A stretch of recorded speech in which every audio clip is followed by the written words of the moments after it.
नमस्कार बंधुगण, आपण मैंने जानते जे प्राचीन कालरू ही लेंबु लंका टांगिबार परंपरा रही आसी। लेंबु लंका निजर दुकान आगे टांगी थांती किंबा घर सामने कौन पाई टांगी थांती। अधिकांश लोकों को यह जना न थाए। अधिकांश लोक यह भाभी थांती कि घर आगरे लेंबु लंका टांगिबा द्वारा नजर दोष लागी न थाए। एहीपरी कथा किछि मात्रा ठीक अटे, किंतु यह संपूर्ण सत्य नुहे। तेबे बंधुगण, एही वीडियो रे आमे जानिबा जे आमे आम घर बाहर लेंबु लंका कौन पाई टांगिबा दरकार।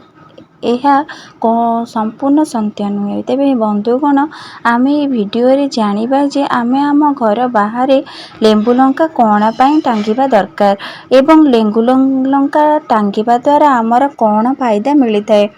यह आमको नजर दोषरू बंचाई थाए, किंतु एहाठारू अधिक कौन फायदा रही आसंतु एही वीडियो रे जानिबा।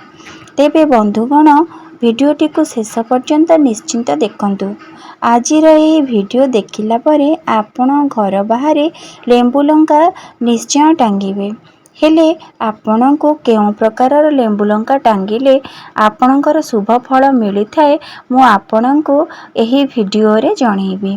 तेबे बंधु माने आज यही वीडियोटी को निश्चिंत शेष पर्यंत देखंतु। जदि आपण माँ लक्ष्मी को सच्चा हृदय रे भक्ति करूछंती तेबे वीडियो को लाइक करी चैनल टी को सब्सक्राइब कर दियंतु एवं कमेंट बॉक्स रे जय माँ लक्ष्मी अवश्य लिखंतु। बंधुगण, आसंतु एबे जानिबा घर बाहर कौन पाई लेंबु लंका टंगा जाई थाए एवं एहार फायदा कौन होई थाए। आसंतु जानिबा। तेबे बंधुगण, लक्ष्मी व अलक्ष्मी दुई भौणी अटंती। तेबे लक्ष्मी और लक्ष्मी की सोइबा समय रे प्रत्येक घरर मुख्य द्वार को आसी थांती एवं एमानंकर आसीबार कोनोसी समय न थाए। जेतेबेले सेमानंकर इच्छा हुए माँ लक्ष्मी और तांको भौणी अलक्ष्मी प्रत्येक घर मुह को आसी थांती। जार घर सम्मुखरे लेंबु लंका टंगा होई थाए ताहा अलक्ष्मी खाई थांती। अलक्ष्मीकर लेंबु और लंका प्रिय आहार अटे। माता अलक्ष्मी लेंबु लंका खाई सेही घरर द्वाररू फेरी जाई थांती। काहेकि ना लेंबु और लंका माता अलक्ष्मीकर प्रिय आहार अटे। सेथिपाई अलक्ष्मी को घरे प्रवेश न करिबा पाई लेंबु लंका घरर सम्मुखरे टंगा जाई थाए एवं जेउ घरे मिठा वस्तु बना जाई थाए सेही घरे माँ लक्ष्मी प्रवेश करिथांती। देवी देवता माने संसार रे परमात्मा समस्तक उपरे एक प्रकारर पर्याय बनाइछंती। बंधुगण, एही संसार रे प्रत्येक जिनिसर मर्यादा रही थाए। जेउ घरे लेंबु लंका टंगा होई न थाए सेही घरे अलक्ष्मी वास करिथांती एवं सेही घरे दारिद्र्य और अभाव रे सबुदिन लागी रही थाए। सेथिपाई आपण घरे एका सहित लेंबु लंका को एका सहित न रखिबा उचित। जेपरी आपण फ्रिज रे लेंबु लंका को एका सहित रखिबे नाही, कारण एहा द्वारा आपणक घरे दारिद्रता आसी थाए। दारिद्रतार सूत्र अटन दुख एवं पीड़ा। तेबे आपण निश्चिंत देखिथिबे जे जेउ व्यक्ति दरिद्र होई थांती सेही व्यक्ति दुख एवं पीड़ा को मध्य भोगी थांती। तेबे बंधु माने आजिर ये वीडियो रे मु आपण मानक बतेबी कि घर बाहर लेंबु लंका टांगिले आपणकर केउं प्रकारर लाभ मिली थाए। एहाकु टांगिबा द्वारा आपणको केउं प्रकारर फायदा मिली थाए। प्रथम रे हेउछि, जदि आपण घर बाहर लेंबु लंका टांगुछंती तो एहा गरीबरू दूर करिथाए। आपणको दुख कष्टर बंचाई थाए एवं रोग व्याधि मध्य आपण मानको रक्षा मिली थाए। काहेकि ना लेंबु लंकार एते शक्ति थाए जे आपणकर दुर्भाग्य को मध्य सौभाग्य रे बदलाई देई परिबो। आप एहा कोनोसी साधारण जिनिस नुहे। अनेक प्रकारर नकारात्मक जिनिस को घर को प्रवेश करिबारे अटकाई थाए। द्वितीय हेउछि एहार नजर दोष କଳା ବିଦ୍ୟା ଓ ଯେକୌଣସି ବି ନକାରାତ୍ମକ ଶକ୍ତି ଅଛି ଆପଣଙ୍କ ଘରକୁ ପ୍ରବେଶ କରିବାକୁ ଦେଇନଥାଏ। ଏଥିପାଇଁ ଲେମ୍ବୁ ଲଙ୍କାକୁ ନଜର ଦୋଷ, କଳା ବିଦ୍ୟା ଏବଂ ଆକର୍ଷିତ କରି ନିଜସ୍ୱ ଦେହରେ ନଷ୍ଟ ହୋଇଯାଇଥାଏ। ତେବେ ବନ୍ଧୁଗଣ, ଯେଉଁ ଲୋକମାନେ ଗାଡ଼ି ଚଲାଉଛନ୍ତି ସେହି ଗାଡ଼ିରେ ଲେମ୍ବୁ ଲଙ୍କା ନିଶ୍ଚୟ ଲଗାନ୍ତୁ। ଆଜିକାଲି ପ୍ଲାଷ୍ଟିକର ଲେମ୍ବୁ ଲଙ୍କା ବଜାରରେ ମିଳୁଛି। ଏହା ଗାଡ଼ିରେ ଟାଙ୍ଗିଲେ ଆପଣଙ୍କର କୌଣସି ବି ଫଳପ୍ରଦ ମିଳିନଥାଏ। ଆପଣ ମଙ୍ଗଳବାର ଦିନ ହନୁମାନ ମନ୍ଦିର ଯାଆନ୍ତୁ ଏବଂ ହନୁମାନଙ୍କର ମହାରାଜାଙ୍କର କାନ୍ଥର ସିନ୍ଦୁର ନେଇ ଆସନ୍ତୁ। 2ଟି ଲେମ୍ବୁ ନିଅନ୍ତୁ ଏବଂ 5ଟି ଲଙ୍କା ନିଅନ୍ତୁ ଏବଂ ଲେମ୍ବୁ ଓ ଲଙ୍କାରେ ହନୁମାନ ମନ୍ଦିରରୁ ଆଣିଥିବା ସିନ୍ଦୁରକୁ ଲଗେଇ ଦିଅନ୍ତୁ ଏବଂ ଆପଣଙ୍କ ଗାଡ଼ିରେ ଟାଙ୍ଗି ଦିଅନ୍ତୁ।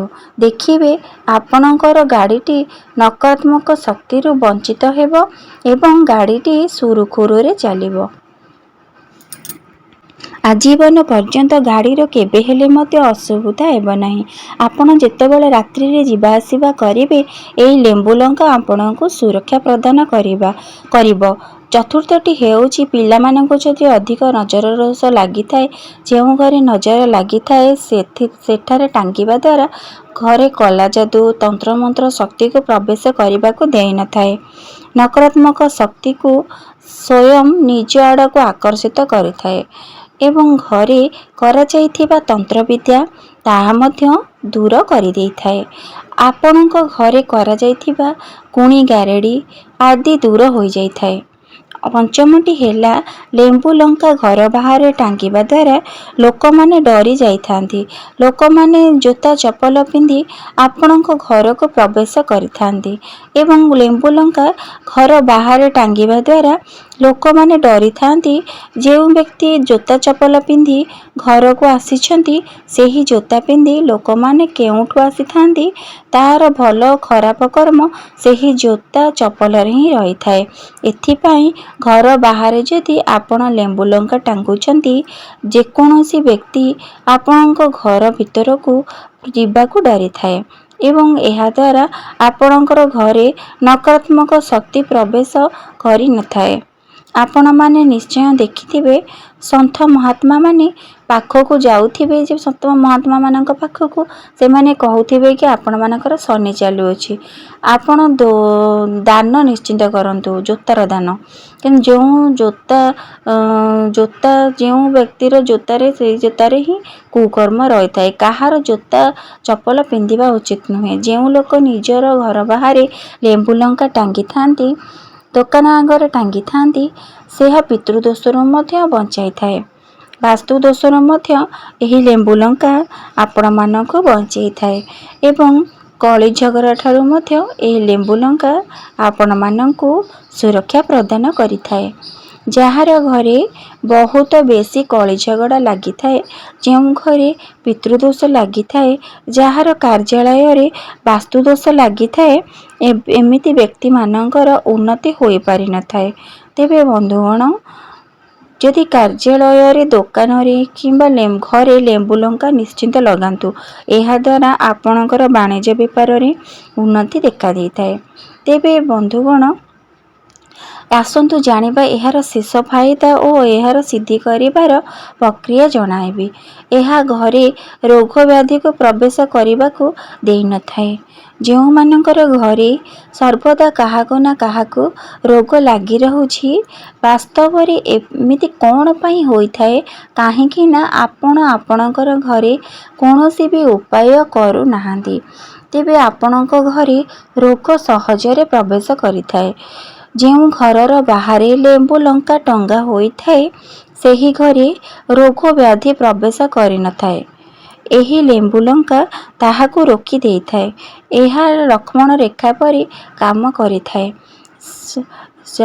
ଏହା ସବୁ ନକାରାତ୍ମକ ଶକ୍ତି ନଷ୍ଟ କରିଦେଇଥାଏ।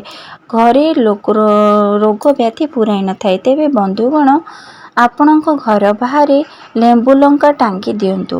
କାହିଁକି ନା ଏହା କେଉଁଠି ନା କେଉଁଠି ଆମ ପାଇଁ ଶୁଭଦାୟକ ହୋଇଥାଏ। ଏହା ଆମର ଆଧ୍ୟାତ୍ମିକ ଉନ୍ନତି କରିଥାଏ ଏବଂ ଏହା ଲେମ୍ବୁ ଲଙ୍କାକୁ ଆପଣ 15 ଦିନରୁ 30 ଦିନ ଭିତରେ ଥରେ ନିଶ୍ଚୟ ବଦଳେଇ ଦିଅନ୍ତୁ। ଯାହାଦ୍ୱାରା ଏହାର ପୂର୍ଣ୍ଣ ରୂପରେ ଆପଣମାନଙ୍କୁ ଲାଭ ପ୍ରାପ୍ତି ହେବ। ତେବେ ବନ୍ଧୁଗଣ, ଏହା ଜାଗୃତ କିପରି କରିବା? କେଉଁ ପ୍ରକାରର ମାଳ ବାନ୍ଧିବା ଦ୍ୱାରା ଆପଣମାନଙ୍କର ଶୁଭ ଫଳ ମିଳିଥାଏ? ବନ୍ଧୁଗଣ, ଆପଣ ମଙ୍ଗଳବାର ଦିନ 2ଟି ଲେମ୍ବୁ, 5ଟି ଲଙ୍କା ନିଅନ୍ତୁ ଏବଂ ଏହାକୁ ମଙ୍ଗଳବାର ଦିନ ମାଳା କରି ହନୁମାନଙ୍କ ସିନ୍ଦୁର ଆଣନ୍ତୁ ଏବଂ ଏହି ସିନ୍ଦୁରକୁ ଲେମ୍ବୁ ଲଙ୍କାରେ ଲଗାଇ ଦୁଆର ମୁହଁରେ ଟାଙ୍ଗି ଦିଅନ୍ତୁ। ଏ ଭିଡ଼ିଓଟି ଭଲ ଲାଗିଲେ